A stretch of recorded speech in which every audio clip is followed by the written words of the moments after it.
Welcome to Born Political. I'm your host, Joe Dela Cruz. Super excited because this is our first live show.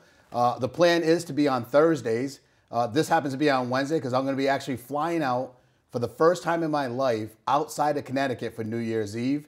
I'm going to a place that everybody typically goes on New Year's Eve, Topeka, Kansas. That's not true. Not everyone goes there. I happen to be going there because that's where my wife's family's from. We're gonna go see her grandmother, and I'm excited to be in a different time zone for the very first time during New Year's Eve is going to be pretty big. To watch New York ball drop and it's still only be 11 o'clock. I'm kind of planning my evening out, so I'm excited about that. I'm excited that this is our third show. I really haven't. The show's name is Born Political, so a lot of people they ask me about the show name and it's, oh, Joe, you're just sitting there ranting and raving about politics and what your thoughts are, and that hasn't been the show at all. Never was the intention, and it's not going to be. But tonight, we'll have my first guest that's actually a political figure. I interviewed my mom the first week. The last show, I don't know if you got a chance to see it, but Judge Keppel was wonderful. We talked about probate. He was an elected official. But after further discussing about the probate and what they do and offer, it's very apparent that is not a political position. Today is different. And I'm really proud to have this guest on today because this is someone that I've known for a very long time. I had the pleasure of coaching him when he was in baseball as a young person.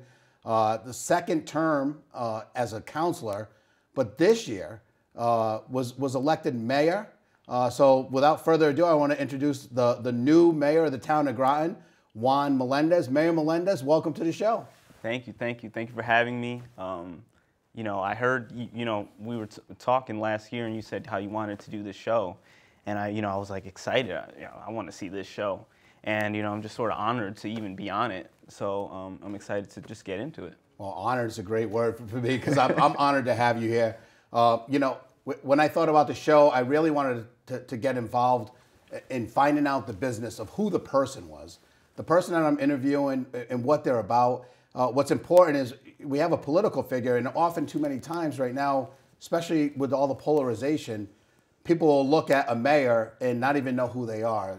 Like Juan Melendez, I don't like him because he's a Democrat, or I like him because he's a Democrat. It's really no reason to like or not like a person. I will tell you this much, I don't care, Democrat or Republican. Usually if someone's run for the town and try to be on a council or be a board member, a lot of those people have their heart is with their town. That's what I've noticed. Now, for you, what got you into politics? I know your whole family. They're beautiful, wonderful people, and I know how proud they are. They're as proud as I am. Right. So, what got you involved in politics? What made you say, hey, you know what? I wanna go make a difference. That's a good question. I didn't grow up in a political family, to be honest. Like I remember in middle school reading about sort of my first presidential campaign, and I didn't even know what a Democrat or a Republican was. I didn't know what they stood for. But I think it really boils down to my senior year in high school, 2008, 2009. And as you probably know, that's the year Barack Obama got elected president. And I sort of watched that whole campaign like obsessively and just followed it. And that's where I really learned a lot about the things going on in the country. And, him being elected sort of made me feel like I could do anything. In a sense, you grow up, your mom always tells you could be anything. Yeah. You can do anything. And you sort of like hope that's true, but you don't know if it's true. But when he got elected, it was like the first time in my life that I felt it was true. I felt like there was no ceiling for me. I could do anything that I wanted. Wow. So that was a lot of the inspiration for me really getting involved in politics. I started reading about it, following it, and I went to college, and when I left school, I sort of came back and I saw, and you think I'm going to say this just because you're here. I saw you on the council, and I was like, oh, I know Joe. I'm going to ask him, how to get involved. And I sort of, reached out to you, and you told me a good way to start is to, volunteer for a board or a commission in town. And so I did that, and I got on the Water Pollution Control Authority, and it just sort of led me here. Well, you know, I don't think we don't often think about how somebody got involved, and that to me is a great story. I think that's one thing. Whether you voted for Barack Obama or you didn't vote for him, no matter how you feel about him politically, he inspired a generation. You're not the very first time I heard that, but hearing it from you means a lot to me because I understand that. You know, here's someone that really wasn't talking politics at home. Right. My family was a little more political. My mother talked about politics more. My father, I asked him last week, or told him about. I said, Mom, I interviewed Mom and Dad. I don't even know what you are. Right. I don't know if my dad's Democrat or Republican because he just doesn't talk about it and he doesn't care to. So for you to say, you know, you came out of this. So here's a young Juan. No one's really talking politics in the House. Right. And you see this new upcoming senator from Chicago, and he gets elected and inspires you to go on to where you were. When you did talk to me and ask me about what you could do, and I mentioned the board, I thought you were just another young guy saying, hey, what can I do to make a difference? Right. The night, I remember to this day, I was on the council, and I saw you coming into the town hall, which, you know, again, being on the council, if there were 3 people in front of a meeting, it would be a big deal. Right. And when I saw you come in, I said, what are you, getting a dump pass? Or you must be buying a dump pass. So what are you renovating your house? And you said, no, I'm actually volunteering. And that to me was a breakthrough moment for me. I was really proud that night. Right. And to see how far you've come to where you've risen to is pretty amazing in this short time. But so what your first board of commission? What was that like? Did you enjoy it, or was it? Yeah, it was Water Pollution Control Authority. They mainly approve projects for the sewer and set sort of the mill rate there for that. And we just met once a month, and it was sort of my first experience with Robert's Rules. You know, it's really informal, but you know, learning about making a motion and seconding and how a meeting works and runs. So, you know, that was sort of a good education for me on that. And also just sort of learning a lot about the inner workings of the town, just from people. You know, I was around people who were involved in town politics, so just talking to them, you know, taught me a lot. And I was on there actually with John Rusbicki, and sort of I was on there for 2 years, and he said, hey, look, you know, we need some RTM candidates in District 5. I know you live there. Would you like to run? And I was sort of like, I didn't even know what the RTM was at the time, you know. So I said, I looked into it, and then I told him I was interested, and then I made a run for that. Well, most people don't know what RTM is. Right. My first experience in government was RTM. And actually, Liz Duart suggested it to me because I wanted to change the way that they kept score at the Park and Rec. Right. So when people think that they can't make a difference in their town, mine was driven by one decision of they should be keeping score in the 12-year-old league in Groton, and who makes this decision. And the funny thing is there's always people making decisions for how much your taxes are going to be, for how your school program is going to be run, for what your Park and Rec looks like. And I think you noticed that at a younger age. Most people don't realize that. I didn't realize it till I was, you know, in my 30s, thinking, wow, man, I really need to do something. If I want to see a change, I got to be the one that makes it. I'm excited because you're still a young person, you know, and to me, I think your heart has always been with the community anyway, and you can't go wrong with that. But there's a lot to learn. You walked into God, you were elected, and then a pandemic happens, right? Right. So now you're a brand new counselor. Right. And how was that? Your first term is just chaotic, right? Yeah, I mean, yeah, it was, I got elected, and then we had like a couple meetings in the town hall annex, right? Sort of the informal, you know, you got the seats and the desk and everything, and then we went to Zoom, like a couple meetings in, and my whole first term was on Zoom. And it was weird at first, and scary, because we didn't know what was going to happen. You know, it was everybody's trying to flatten the curve, you know, and felt a lot of pressure. I felt kind of hopeless. You know, you're in this position where you're supposed to have, you know, influence over things, but we couldn't do anything, right? Like it was just this moment of feeling like helpless. And I think everybody in the world felt it. And you know, I was sort of disappointed that I couldn't do more, you know. So I Just so you know, for the outside looking in, you still governed. Now, decisions had to be made, votes had to be made for PPE to get to places. Right. You guys still were able to put a budget through to get Right. the education budget through. We did it too through Zoom at the level in Hartford. But to be walking, I remember when I first got elected, from the RTM to the town council, there's just a lot more people asking you questions. I remember when I first got elected too. You sit back and say, wow, you know, in this town, before it was my neighborhood, RTM, my neighborhood voted for me, like hooray, like my neighbors like me. Right, yeah. And then you run for council, and now you realize that you're representing 40,000 people.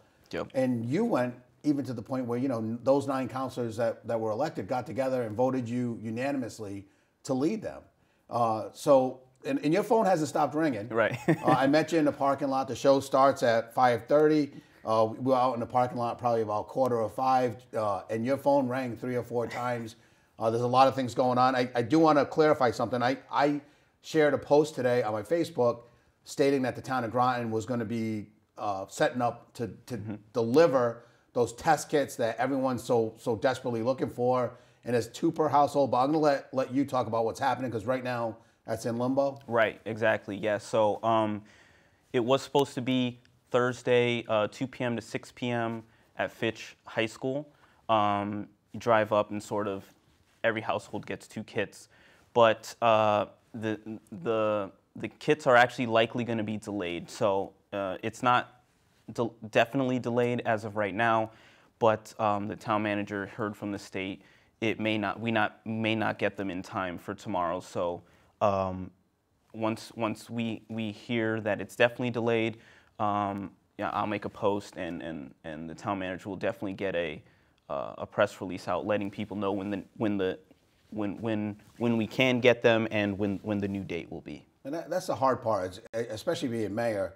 You have a great Facebook presence. I know a lot of the councilors do. I follow when I'm looking to see what's happening in town. I can look at Facebook and find out what's happening. Not everyone's connected to Facebook. Right. Right. They may have seen that this was going to be available on some different form of media. I'm not sure how they would have found out, because I think it's only on Facebook right now, or possibly getting some emails. Maybe the senior center's putting it out and making calls. Right. But I know people are desperate for it, and there's nothing worse than telling folks that something's going to be there and it's not. But I hope everyone understands. We know how logistics have been. We were told to expect the worst Christmas ever, and nothing was going to be in stock and nothing was going to be there. But I think we were pleasantly surprised to find out, you know, and scary. We're afraid that our kids aren't going to get that toy for Christmas. Right. Like that's the biggest. Like we haven't learned anything from this pandemic. There's bigger fish to fry. But you know, thanks for doing all that work. And I know, like again, votes have to be taken. People have to decide where they're going to distribute. What's the best place to distribute it from? And those are all decisions that happen through the council. You guys had your first meeting. How was that? I know first meeting's always a long meeting. Right. New council, new rules, new this, new that. So, and I watched it, and I thought it went well. I think you had a very calming presence, and I really think that you're going to have a lot of luck with the way that you run the meeting. But for you, from your perspective, how would it go? Thank you. I appreciate that. Yeah.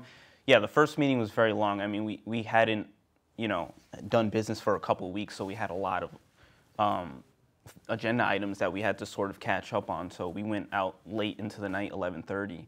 But yeah, the first meeting was kind of surreal. You know, I was sitting in the middle and sort of moderating debate, and I'd seen, you know, our, you know, Mayor Granatoski do it many times, and she makes it look so easy.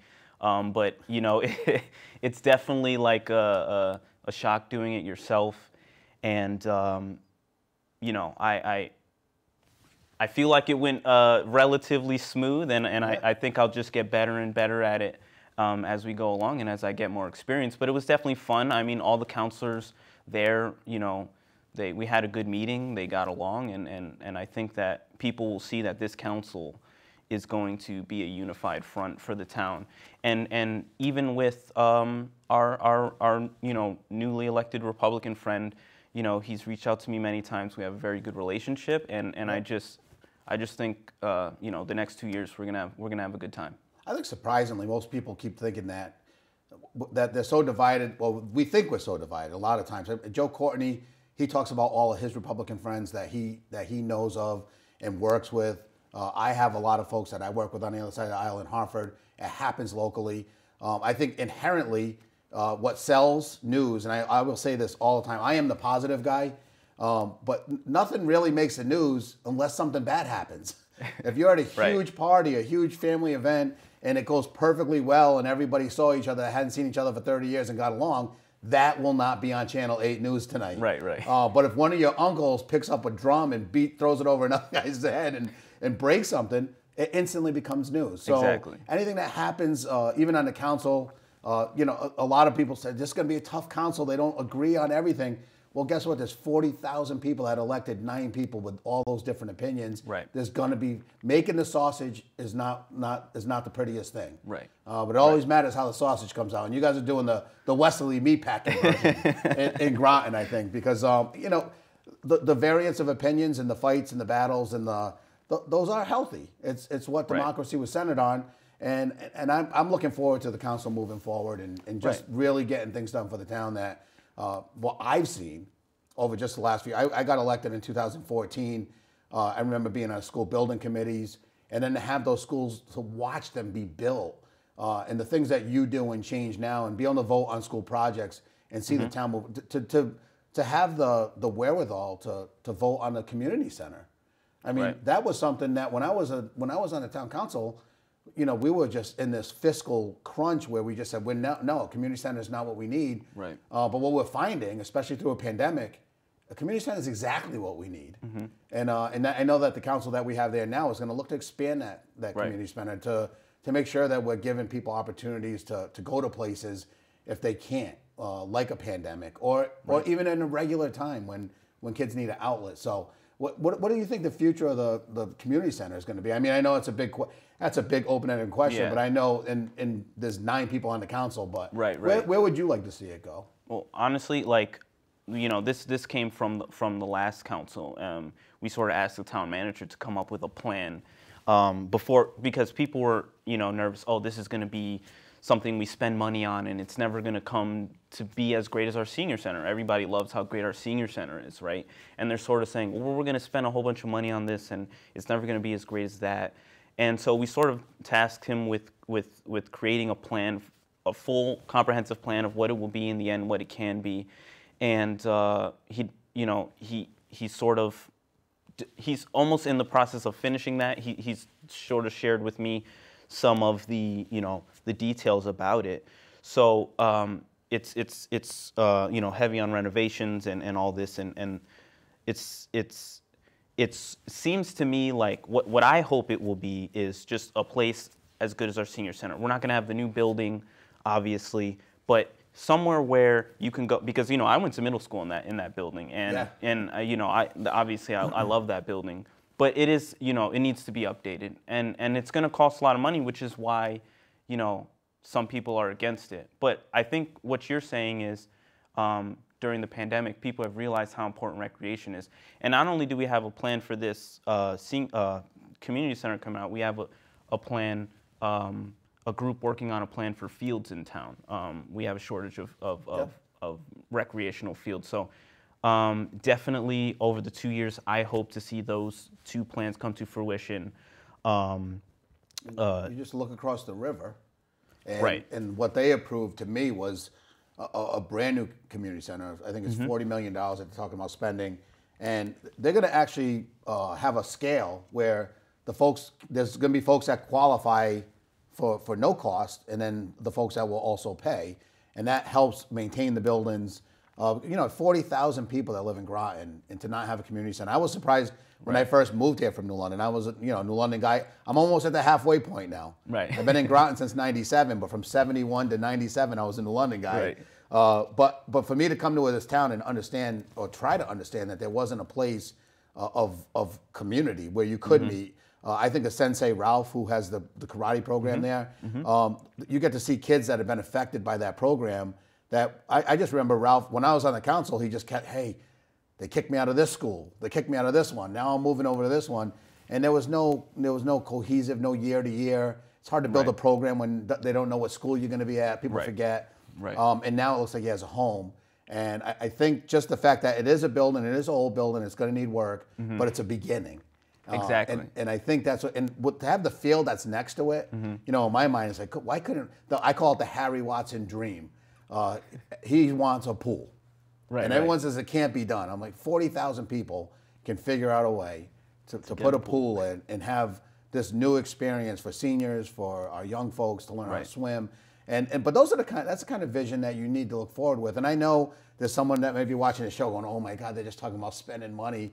But when you look at it, the overall health of a community, if there's someone that took up swimming when they were in their 50s and they're still swimming in their 70s, the chance that they're going to get taken to the hospital on stretchers all the time is a lot less. You know, and absolutely. I don't think people quantify that enough. So quality of life is a lot. And again, we went through this pandemic, but I'm going to ask you this question because I have to. Yeah. What's that? Who was the best coach you ever had? I'm just putting pressure on him. But it had to be me. I mean, you didn't have any other coach, right? I asked that funny question, but you played. I just did baseball too, and I know you had other sports. What? Absolutely. Yeah. Yeah. Oh, yeah. So growing up, I did baseball and track. You know, sort of. I consider baseball to be my first love. You know, it's my dad's. Oh yeah. You know, pride and joy. He loves the New York Mets, and he sort of always took us to Shea Stadium, the games, and I grew up loving baseball and playing, and over the summers when I played on your teams, with Joey, that was some of the most fun times that I can ever remember, reminisce on. I always wish when the summer comes, I wish I could find some baseball team to be part of. But I also ran track, and in high school, I have to say, Coach Costa, he's still there.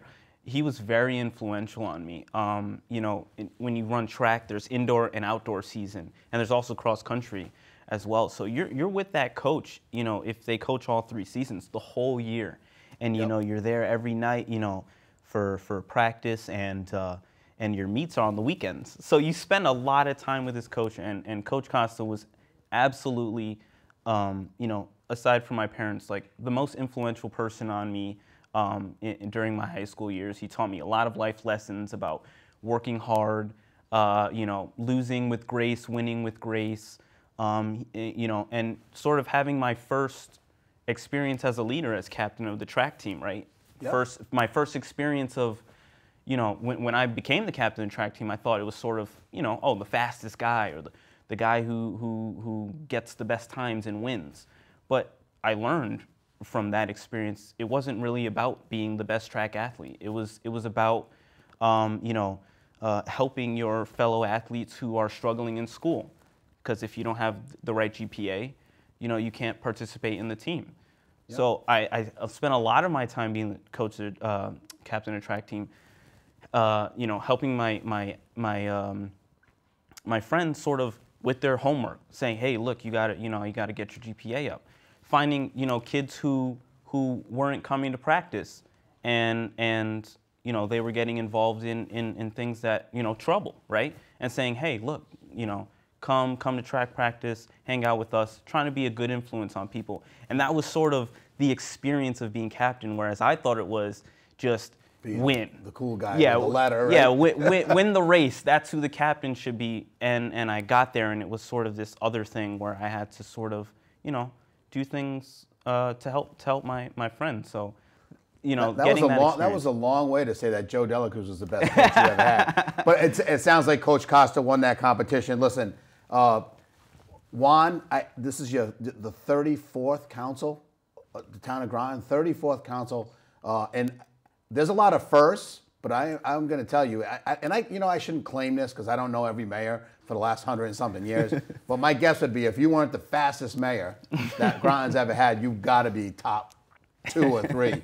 I could be wrong. I don't want to offend anybody out there because someone knows mayors from the 60s and 50s. Everybody say, no, this guy was faster. But we were the fastest player I've ever had on my team, and that's why the coaches seem to like those guys. Right, yeah. Yeah, it's a way. So there's only like 5 minutes left. I told you this was going to be fast. Right. We have a half hour to talk, and really what I want people to walk away with is a sense of who the mayor of Groton is, and just your answer to me on what captain meant to you.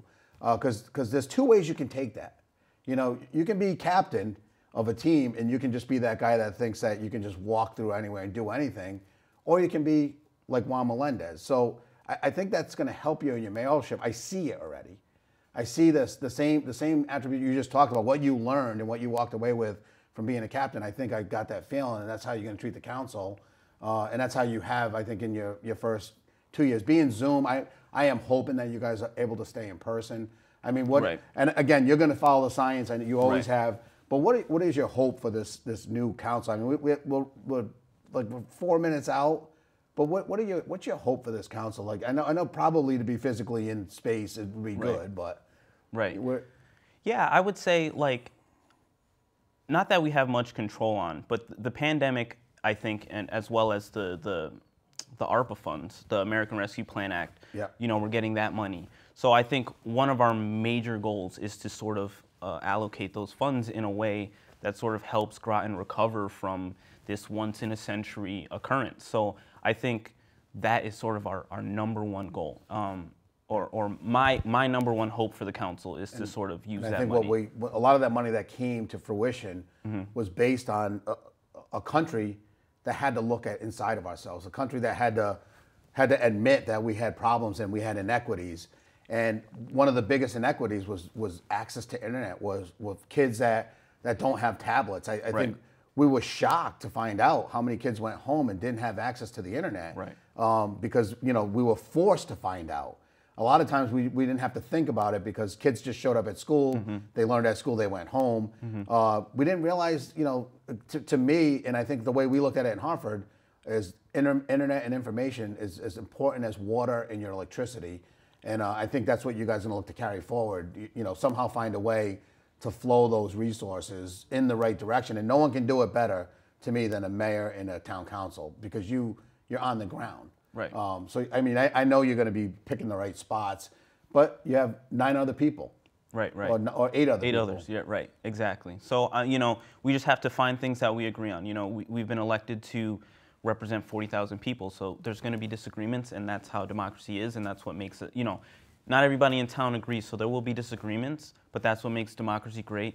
We'll come to some majority consensus, and I think that you know, the wisdom of, you know, the majority will sort of set us on the right path with that money, and hopefully Groton can come back stronger than we were before, pre-pandemic. Well, my hopes are really high. We didn't even get a chance to talk about his family, and to me, the most important part of a person is their family. To me, it shapes who they become, it's who they are, and if you know the Melendez family, you know that this isn't just a fluke. He's not here saying all these things because he thought of it on his own. It's because you were shown. Absolutely. And no one's better. I mean, as far like the pride that they had, no matter what they were watching, whether it was baseball or being on the track. To hear your father talk about you, when even at the workplace, there's nothing but pride. So absolutely. All right. So we're coming to the end of Born Political. I want to thank my guest, Mayor Melendez. It rolls off the tongue. Groton. If you live in Groton, town of Groton, the city of Groton, he covers all of it. Get used to saying Mayor Melendez. That is our mayor for 2 years. I'm very proud to have him on the show. Very proud that he's our mayor, and you should be too. Next week on Born Political, I'm still working on who we're going to have for a guest. Like I said last time, if there's someone out there that you think would be a great guest, text me, email me, let me know. I'll interview them. We'll get to the bottom of who they are, just like we did here tonight with Mayor Melendez. Juan, thanks for being on the show. Thank you for having me. Awesome.